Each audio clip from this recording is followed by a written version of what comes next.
बच्चों, हमारा जो पाठ है उसी से ठंडा उसी से गर्म, इस पर से कुछ बातें हमको ध्यान में आई हैं जो मैं आपको बताने वाली हूँ। ये हमारे जो पाठ के लेखक है डॉक्टर जाकिर हुसैन ने बच्चों को बाष्पीकरण पढ़ाने के लिए जादुई फूंक की कहानी दी थी, जिससे शीशे पर फूंक मारकर आसानी से सिखाया जा सकता है। देखो बच्चों, जब हमारे आँख में कुछ चला जाता है तो हमारी मम्मी रुमाल मुंह में डालकर फूंक मारकर उसे आँखों को लगाती है, यानी क्या करती है कि सांस की गर्मी इस्तेमाल करती है। रुमाल फूंक की वजह से गर्म हो जाता है। वैसे ही गर्म चाय या दूध में फूंक मारते ही उसे ठंडा कर देते हैं। जब हम ठंडी चीज़ों में फूंक मारते हैं तब मुंह से निकलने वाली हवा गर्म होती है और यह गर्मी को ठंडी चीज़ों में स्थानांतरित करती है। इस प्रकार एक गर्म चीज़ के लिए मुंह से निकलने वाली हवा अपेक्षाकृत कम गर्म होती है, इसीलिए चीज़ों को ठंडा करने में मदद मिलती है। वैसे ही चश्मे पर जब फूंक मारते हैं हम तो मुंह से निकलने वाली जो हवा होती है वो गर्म होती है और चश्मे की कांच जो होती है वो ठंड होती है। सांस के साथ आई गर्म वाफ में पानी के बाष्प होते हैं जो ठंडे कांच के संपर्क में आने पर छोटी छोटी बूंदों में बदल जाते हैं और पानी यह इस कांच को नम और धुंधला बना देता है और आप कांच को पोंछकर साफ कर देते हो। सीटी बजाने के लिए, धूल को हटाने के लिए, आग जलाने को या बुझाने के लिए, चश्मा साफ करने के लिए, गुब्बारा फुलाने के लिए, संगीत वाद्य बजाने के लिए, बांसुरी हम फूंक मारकर ही बजाते हैं। वैसे ही बीन, पुंगी, शहनाई भी। क्या तुमने कभी हाथ पर फूंक मारकर देखा है? हाँ, सर्दियों में हाथों पर फूंक मारने से हाथों में थोड़ी गर्मी आ जाती है। अपने हाथों को मुंह के पास ले जाकर जोर से 2-3 बार फूंक मारो। मुंह से छोड़ी हुई फूंक की हवा आसपास के हवा के मुकाबले कैसे लगती है? तो मुंह से छोड़ी हुई फूंक आसपास के हवा के मुकाबले थोड़ी गर्म लगती है। तो बच्चों, अब हमारे पाठ्यपुस्तक का जो पाठ्यपुस्तक का पेज क्रमांक 4 है, वह हमें कुछ भाषा विषय क्षमताएं दिखाई दे रही है। उसके बारे में अब हम चर्चा करते हैं। जैसे पहला है संभाषणीय। संभाषणीय में हमें दिया है कि भावभंगिमा के आधार पर हंसने के अलग अलग प्रकार बताओ और अभिनय सहित प्रस्तुत करो, है ना। उदाहरण के तौर पर दिया है खिलखिलाना। तो हंसने के अलग अलग प्रकार है। कोई खिलखिलाकर हंसता है, तो कोई हा हा करके हंसता है, तो कोई हल्का सा करके हंसता है, तो कोई ही ही करके हंसता है।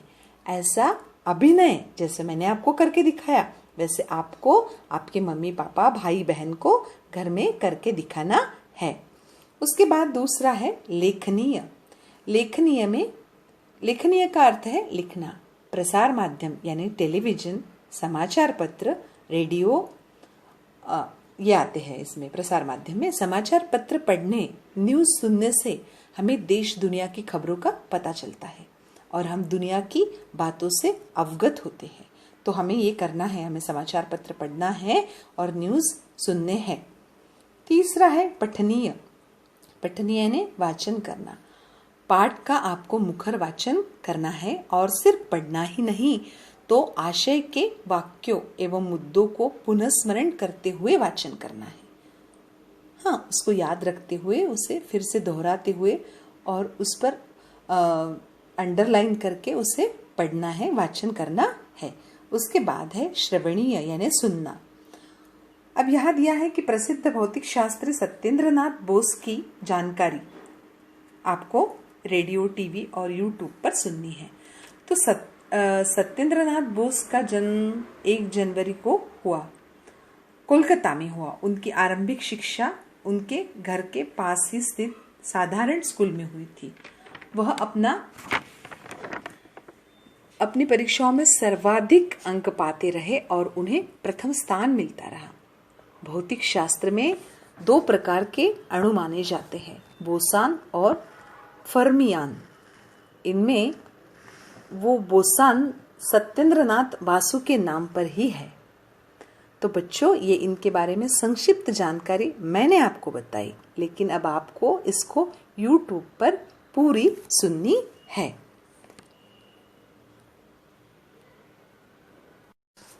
इसके बाद हमारा जो स्वाध्याय है वो हमें देखना है, जिसमें ऊपर शब्द वाटिका में शब्द दिए हैं। वो शब्द मैं आपको लिखकर फोटो आपको उसके मैंने भेजे हैं। तो हमें पहला प्रश्न देखा है, सूचना के अनुसार कृतियां करो, संजाल पूर्ण करो। अब संजाल पूर्ण करो में आपको बालिश्तियों की विशेषताओं को बताना है। यहाँ 4 जो गोल है वो दिए हैं, जिसमें संजाल, ये पूर्ण जाल जो है ये हमको संजाल पूर्ण करना है।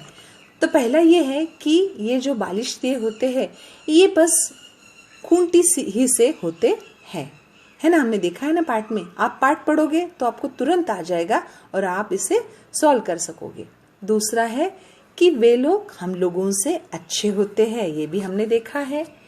तीसरा है कि उनकी दाढ़ी, मुंह आदि होते हैं। और चौथा, वो अपनी बस्ती में आए हुए आदमी को हैरत से देखते हैं, क्योंकि उनको वो थोड़े अलग से लगते हैं। अब तीसरा जो है प्रश्न है, दूसरा प्रश्न मैंने आपको PDF में दिया है जो आपको सॉल्व करना है। अब तीसरा प्रश्न है, निम्नलिखित कथनों में से असत्य कथन को सुधार कर फिर से लिखो। यहाँ जो असत्य शब्द है उसे निकालकर वहां सत्य शब्द आपको जो है वो लिखना है। जैसे यहाँ दिया है, बालिश्तियों को खाना बनाने की फिक्र हुई। बालिश्तियों को खाना बनाने की फिक्र हुई थी क्या? नहीं। किसे हुई थी? लकड़हारे को। तो आपको यहाँ लिखना है, लकड़हारे को खाना बनाने की फिक्र हुई। दूसरा है, सर्दी के कारण लकड़हारे के हाथ ठिठुरे जाते हैं। सर्दी के कारण लकड़हारे के हाथ ठिठुरे जाते थे। उसके बाद तीसरा है, लकड़हारा एक भला मानस था।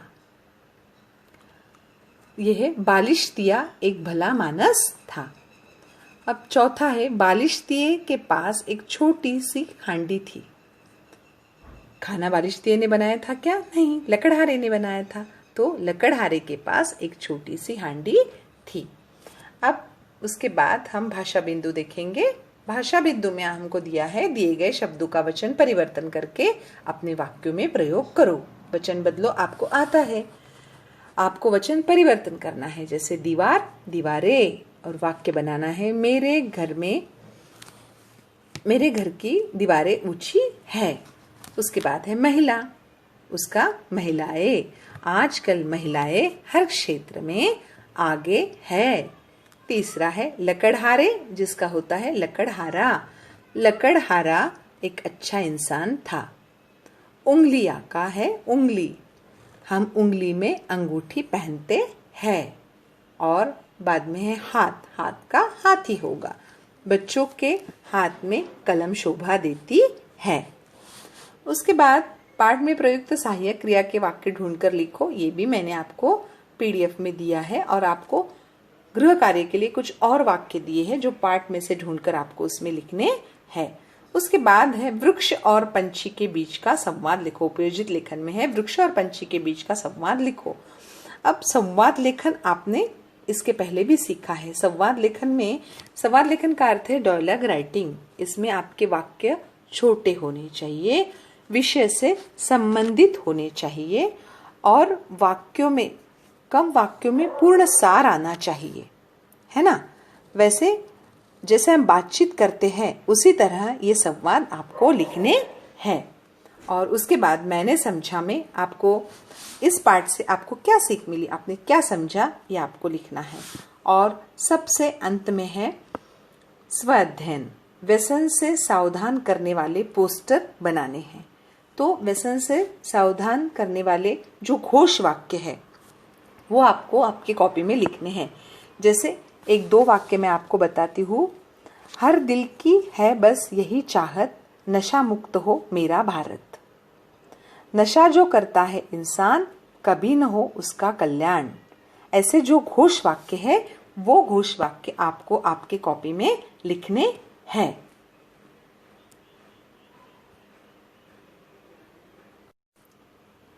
यह है शब्दार्थ जो आपको आपकी कॉपी में लिखने हैं। उसके बाद है विरोधी शब्द, युग्म शब्द, वचन बदलो, ये भी कॉपी में लिखने हैं। उसके बाद पाठों में प्रयुक्त सहायक क्रिया के जो वाक्य है एक उदाहरण के तौर पे दिया है, और फिर आपको ये जो दिया है ये पूरा गृह कार्य है। आपको ये कृति पूर्ण करनी है, प्रश्नों के उत्तर लिखने हैं, उसके बाद वचन परिवर्तन करके वाक्यों में प्रयोग करने हैं, और सबसे अंत में आपको स्वमत लिखना है। पूरा गृह कार्य आपको आपके कॉपी में लिखना है। उसी तरह जैसे मैंने आपको स्वाध्याय समझाया है वो भी आपको आपके कॉपी में लिखना है। धन्यवाद।